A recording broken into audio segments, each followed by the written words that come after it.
C P M എന്ന് പറയുന്ന സംവിധാനം ഒറ്റക്കെട്ടല്ല. സി പി എം എന്ന് പറഞ്ഞ സംവിധാനത്തിൻ്റെ ആ മൊണോലിത്തിക് ആയിട്ടുള്ള സംവിധാനത്തിൽ വിള്ളല് വീടുകൾ തുടങ്ങിയിരിക്കുന്നു. സി പി എം പൊട്ടിപ്പൊളിയുന്നു എന്നുള്ള ഒരു തോന്നൽ ഇപ്പോൾ വ്യാപകമല്ലേ സുഹൃത്തുക്കളെ?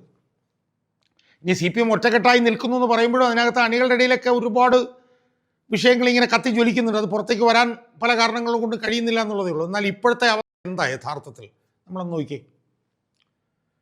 സി പി എം എന്ന് പറഞ്ഞ ഈ പാർട്ടി അത് പൊട്ടി തകരുകയാണ് എന്നതിൻ്റെ എത്രയെത്ര ഉദാഹരണങ്ങൾ നമുക്കിപ്പോൾ കാണാൻ പറ്റും സുഹൃത്തുക്കളെ.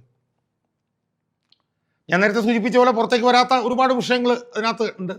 ഇ പി ജയരാജന് എം പി ഗോവിന്ദനെ കാണാൻ പറ്റില്ല, പി ജയരാജന് ഇ പി ജയരാജനെ കാണാൻ പറ്റില്ല.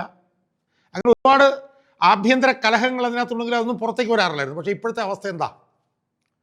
ഏറ്റവും പ്രധാനപ്പെട്ട വിഷയം എന്താ? കണ്ണൂരിലെ പയ്യന്നൂർ എന്ന് പറയുന്ന പാർട്ടിയുടെ ചുവപ്പ് കോട്ടയിൽ വി കുഞ്ഞികൃഷ്ണൻ എന്ന് പറഞ്ഞിട്ടുള്ള കണ്ണൂർ ജില്ലാ കമ്മിറ്റി അംഗം ഉയർത്തിവിട്ട ആ ഒരു കൊടുങ്കാറ്റ് അത് കണ്ണൂർ പാർട്ടിയെ പിടിച്ച് കുലുക്കിയിരിക്കുകയല്ലേ സുഹൃത്തുക്കളെ?